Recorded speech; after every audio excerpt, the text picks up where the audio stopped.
Ito guys ang paraan kung paano magbukas ng buko juice. Gagawa tayo ng buko juice guys. Napakatalas nito guys ha.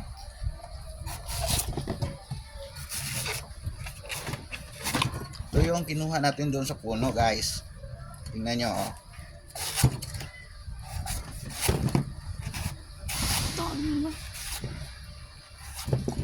Nung pa ba no?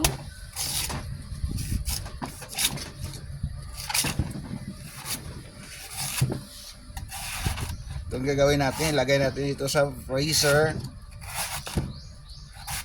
para mamaya inumin natin yung tubig nito. Tubig ng niyog.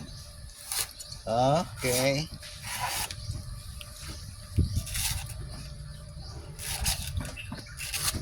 Ito na siya guys. Oh, guys, tingnan nyo. Ganito gumawa ng ano paraan sa pag bukas ng ano Okay na. buko kuha ng Okay na pang. tubig. Okay na.